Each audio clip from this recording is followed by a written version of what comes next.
കേരളം ചുട്ടുപൊള്ളുകയാണ്. കനത്ത ചൂടിലൂടെ തന്നെ കേരളം കടന്നുപോകുന്നു. പല ജില്ലകളിലും ഉഷ്ണതരംഗത്തിൻ്റെ മുന്നറിയിപ്പുണ്ട്. ഇതിൻ്റെ പശ്ചാത്തലത്തിൽ സംസ്ഥാനത്ത് റേഷൻ കടകളുടെ പ്രവർത്തനം പുനഃക്രമീകരിച്ചു എന്ന വാർത്ത ഞാൻ നേരത്തെ പറഞ്ഞതാണ്. ഇതിൻ്റെ വിശദാംശങ്ങളുമായി നമുക്കൊപ്പം രാഹുൽ സുരേഷ് കോഴിക്കോട് നിന്ന് ചേരുന്നു. പറയൂ രാഹുൽ, വിശദാംശങ്ങൾ.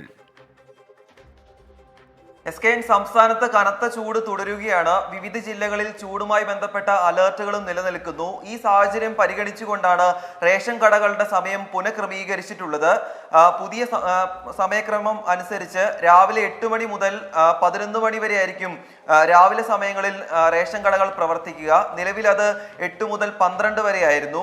ഉച്ചയ്ക്ക് ശേഷം 4 മണി മുതൽ രാത്രി 8 മണി വരെയും റേഷൻ കടകൾ തുറന്നു പ്രവർത്തിക്കും. നിലവിൽ അത് വൈകിട്ട് 4 മണി മുതൽ 7 മണി വരെ ആയിരുന്നു. വൈകിട്ട് 1 മണിക്കൂർ കൂടുതലും രാവിലെ 1 മണിക്കൂർ കുറവും എന്ന നിലയിലാണ് പുതിയ സമയക്രമം വന്നിരിക്കുന്നത്. റേഷൻ കടകളിൽ എത്തുന്ന ആളുകൾ വലിയ രീതിയിൽ ചൂട് മൂലം ബുദ്ധിമുട്ട് അനുഭവിച്ചിരുന്നു. അത് മാത്രമല്ല, റേഷൻ കടകളിൽ ജോലി ചെയ്യുന്ന ആളുകൾക്കും വലിയ രീതിയിൽ ബുദ്ധിമുട്ടുണ്ടായിരുന്നു. ഈ സാഹചര്യങ്ങൾ പരിഗണിച്ചുകൊണ്ടാണ് സിവിൽ സപ്ലൈസ് വകുപ്പിന്റെ പുതിയ തീരുമാനം. രാഹുൽ സുരേഷാണ് വിവരങ്ങൾ നൽകിയത്. ലോകത്തെവിടെയായാലും ഏത് സമയത്തും 24 വാർത്തകളും ഓഗ്മെന്റഡ് റിയാലിറ്റി പാക്കേജുകളും എക്സ്പ്ലെയിനറുകളും വിശദമായി കാണാൻ ഞങ്ങളുടെ യൂട്യൂബ് ചാനൽ നിങ്ങൾക്ക് സബ്സ്ക്രൈബ് ചെയ്യാം.